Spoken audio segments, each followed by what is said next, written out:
ESPN to check like college football scores or something like that.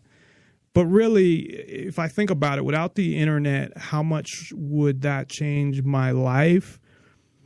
I don't know that it would be as big of a thing as other people.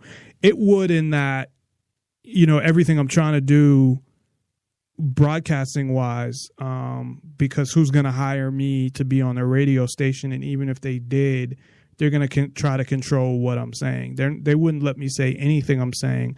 First of all, I want to be able to curse, and they won't let me do that. But even if I was able to get beyond that, which I probably could, it's not, I don't do it that much, but I want to be able to say fuck sometimes. I want to be able to say whatever I want when I want to say it when I'm on the air. But I think the issue would be that they would not let me say the things I'm saying when it comes to what I'm saying about freedom and liberty, what I'm saying about non-compliance, what I'm saying about self-defense when it comes to the government, that there's no way they'd let me say that. And on the internet, at least for now, and I don't know how long this is going to last, but at least for right now, I could say whatever I want. And hopefully it will stay that way. But the same way they track your phone, they see what websites you go to. This is how I envision what they're doing, and I may be off on this. I read some of the Snowden stuff. I saw the or was it called Citizen 4? It was something 4 about Snowden and when he left. And so I read some of these articles, not all of them. So I don't know about every specific program, but from what I know, that when it comes to your emails, your cell phone, probably even your home phones at this point, not a lot. I mean, if you have one, I don't even have one. Your what you search for, what websites you go to, that all that information is sucked up and stored.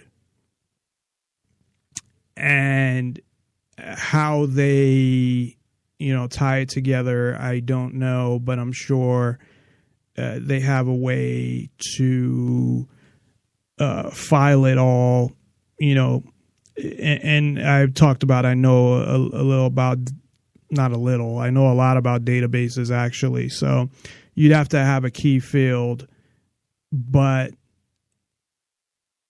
if they're able to link everything based on the Social Security number and assign everything that way, then there's not a problem. And under your Social Security number, they're going to have all your, and I think they actually record your calls. From what I heard from him, I thought they did as well.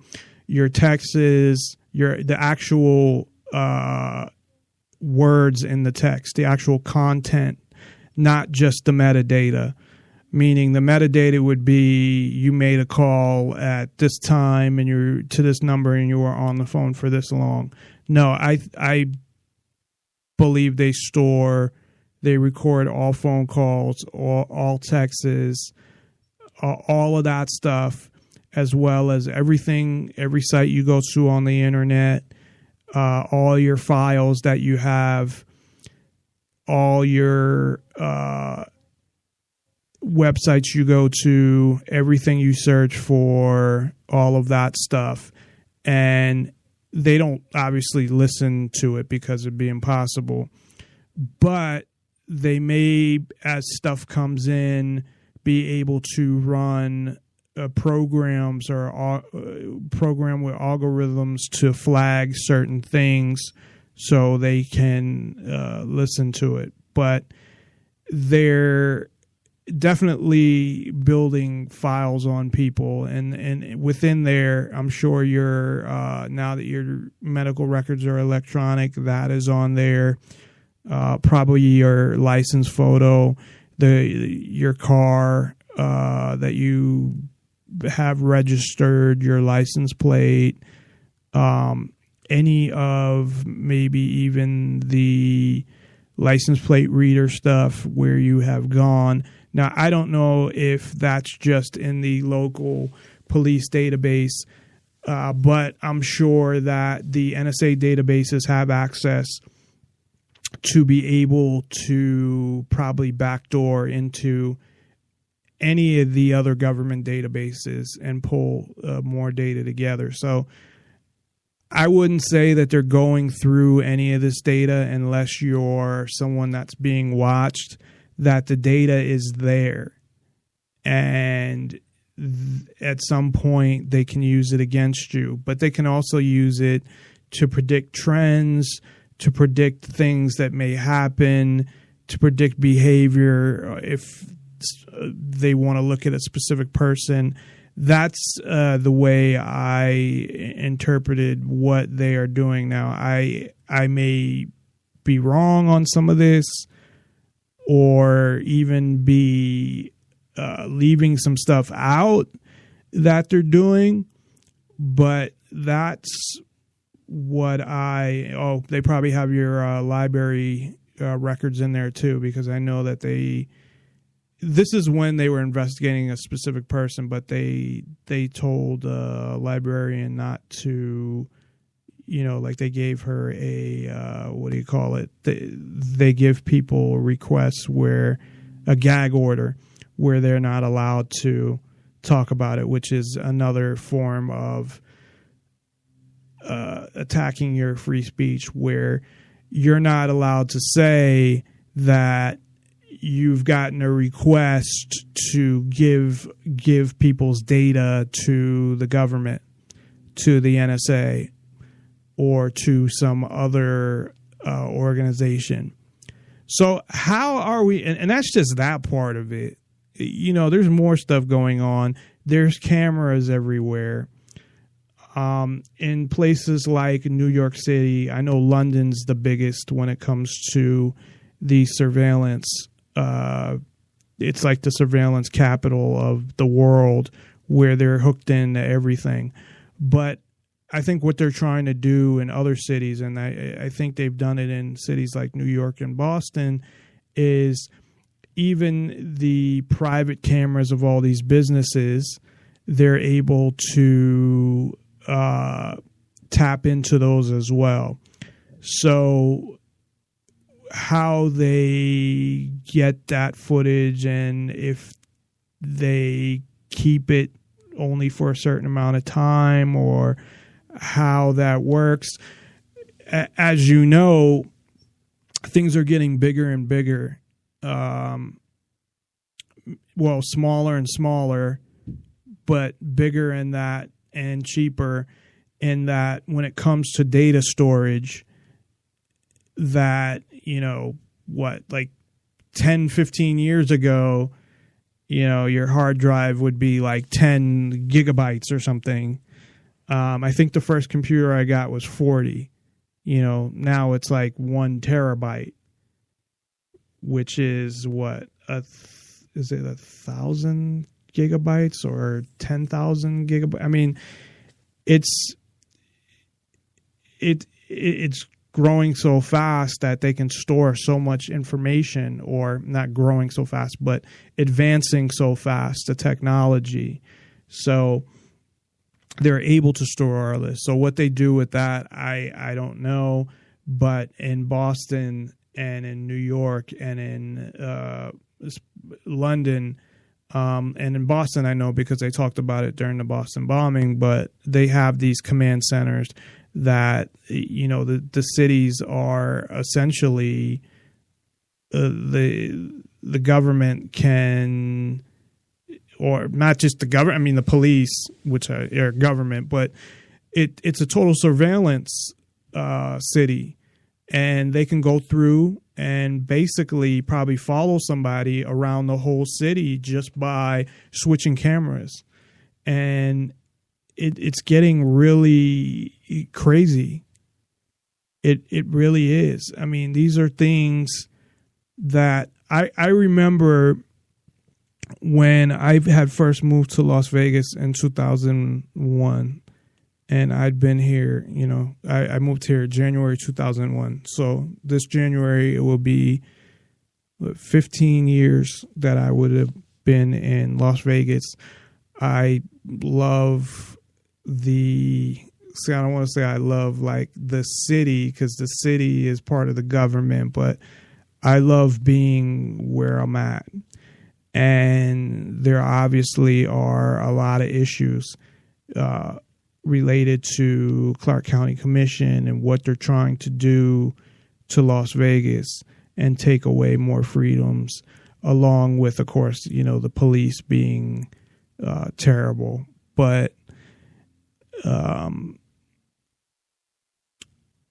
I remember first seeing cameras on the stoplights, and people that are familiar with Las Vegas, it's all straight mostly. I mean, streets run across the whole city. So you take a street like, what's a street that most people would be familiar with? Even Las Vegas Boulevard. So most people would be familiar with Las Vegas Boulevard, although it does curve a little after, if you're going north.